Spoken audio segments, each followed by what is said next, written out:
Hi everyone, it's Clyde at Vibrant Soap, and today it's just a cutting video. I've got 3 loaves of customized soaps, and you've seen me make these before. This is the Vibrant Confetti Gardenia, and then this one is Strawberry Blue, and this one is my Eucalyptus, Mint, and Lemongrass. So I'll show you what I do to prepare for the cut. It saves a lot of time. So I'll just show you how I bevel, or start to bevel the soap. Just on this one, I don't have to do it on all 3 loaves for you to get the idea. This has been out for a while. This has been out of its mold for about 2 or 3 days, so it's nice and firm. And it's a better time to do this because otherwise the shavings stick to the soap and it's more of a hassle. So if you do this whole length, then those are 2 edges that you don't have to bevel individually on the bars. So that saves a lot of time. And I'm going to go ahead and do that to the other 2 loaves and then just go to a cutting video, and I'll just cut a couple bars from each loaf for you. So I think I'll start by cutting. This is the Eucalyptus, Mint, and Lemongrass, all essential oils soap. And I made one before. This one I wanted the swirls to be a little tighter, so I poured it a little differently. But if you compare this to the last time I made it, you'll see that the colors are a little deeper too. So I try to change it up a little bit if I'm going to make the same soap again, but keep some of the design qualities of the original if I happen to like it. So I'm going to adjust this. And the question is, do you have to bevel your soaps? And I spend so much time making the soaps look as beautiful as I can. So the answer for me is yes. I like to go the extra mile to tidy it up, and it feels better in the hand. This one came out nice. I like that turquoise. It didn't come out of the mica jars like that. It's really a deep teal, but I added a little white to it, and it really makes it more of a bright turquoise. So there's this one. I'll do a couple more cuts of this one before I move on to the other soap.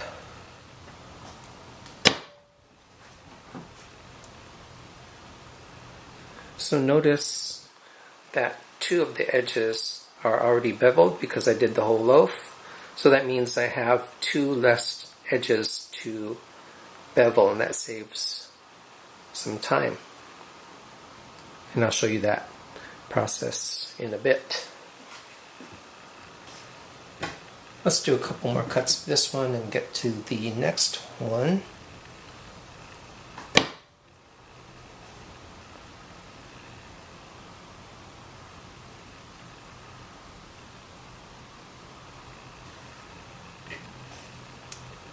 Let's make this the last one from this loaf.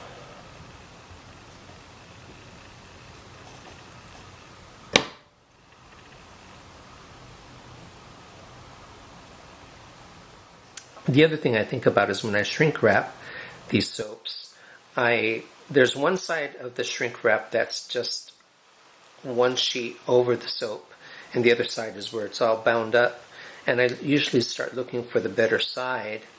And to me, these are really similar, but I do like some characteristic, like I like these little dots in this turquoise area, so I'll probably lay that flat on the shrink wrap and then wrap it up.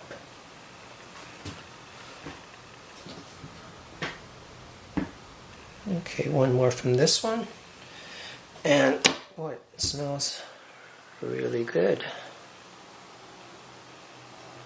I like this side. Okay, let's move on to the next soap. Okay, and then I wipe down my cutter thoroughly so that I don't have cross-contamination color being wiped on the next soap, especially since this one's white. If I was really smart, I would have cut this white one first. This is the Confetti Gardenia. I like how that turned out. Now where do I get all this confetti? I will show you that in a moment. And these always end up being a bigger bar because when you add the confetti, it adds a lot more mass to the soap.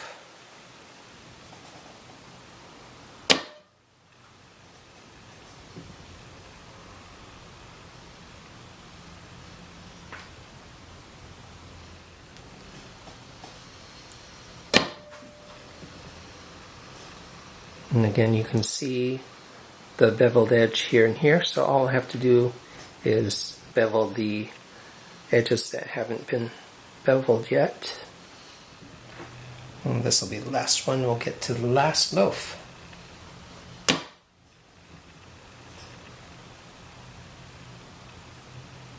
There you go.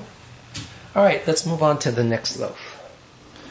So the final soap I'm going to cut is strawberry blue. And it's pretty close to my original design. It's got that sparkle mica in it.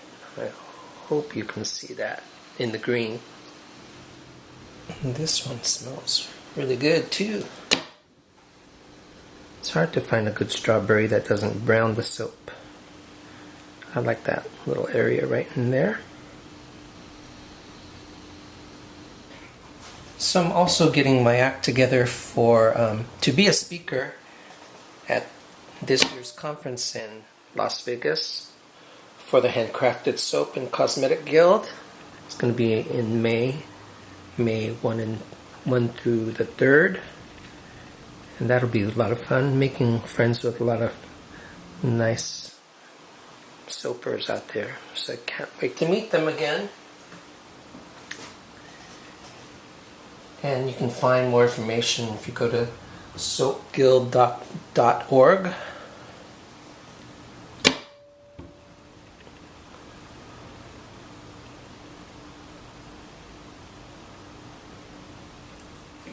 think some people don't bevel their soaps, and I think that's okay too.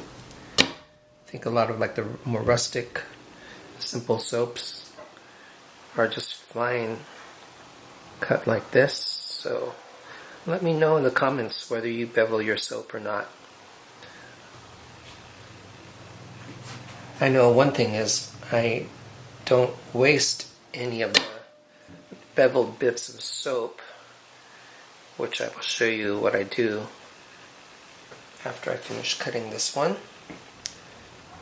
Let's actually get to that. Let's make this the last cut and I'll show you what I do. So what's really nice about this soap is that it's cured for a couple days, so the soap isn't sticky at all, and that's a good time to do this beveling. If you do it when it's still soft, you get these little sticky bits that want to cling to the soap bars. So I think that looks, let's compare that to this. And I know it's just a matter of preference, but I really kind of feel this looks a little bit more ready to go. And it's probably the artist in me that fusses with things like this. I had an art teacher who said, even though people aren't going to see behind the canvas that you paint on, your craftsmanship really shows if you make sure that the back is nice and clean also. So I got that trained into me, and I think it works for me. So let me do a couple of these. The other thing is, you notice these scraps that are accumulating. Well, those are the scraps that I use for the confetti when I get enough of them. And the 3 soaps that I cut today are all different in that one is a fruit scent, which is this one, strawberry. The other one is a floral, and the other one is herbal in nature. So the mix might not be very good to put all those together in one confetti. So I'm going to keep them separate.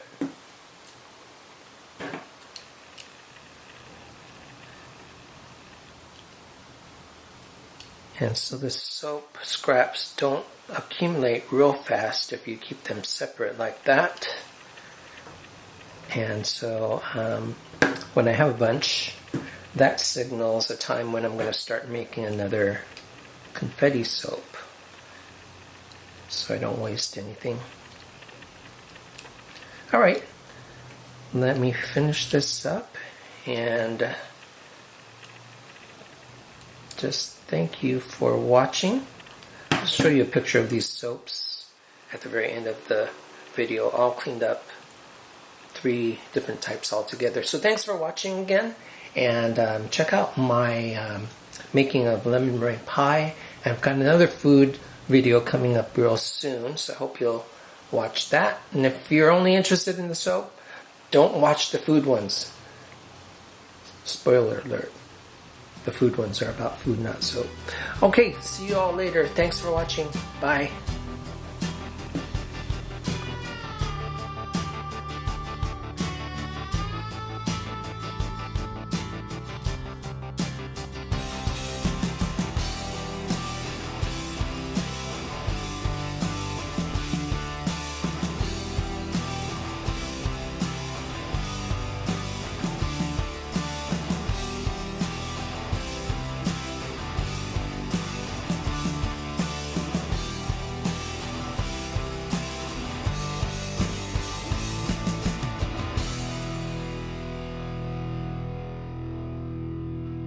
Eat it just like soap. Right. You got to pour it under certain conditions, and you only got a certain amount of time to work with it. You have to mix it like so.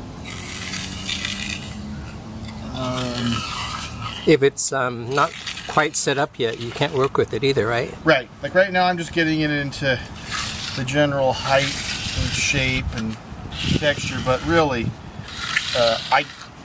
the moment has not come yet to work it into the exact shape I want. I feel like I want to get in there with a spoon and make these little textures on it, but I better not do that. You can do whatever you want. I have to walk on this thing too. You could write Clyde loves soap. I like that. I guess there's only 2 differences between this and soap bait. If you wash with this, it will burn you and scar you for life. I don't want that. If you do that with the lye, that's that's part of the soap, right? Well, you know what? We do put additives in soap for exfoliation, but I think this is going a little bit too far. But if you mix some of the components of soap will burn, and that's right. if you get cement or on you, you better get it off, and you use apple cider vinegar or something very basic to neutralize it. I guess the other difference is, I guess that's it. Otherwise, it's exactly like soap. Right. Thanks for the lesson. Oh, you don't want to wash with hardened concrete. Nope. Unless you really want to exfoliate. Nope, don't want to do that. I like my skin too much. All right.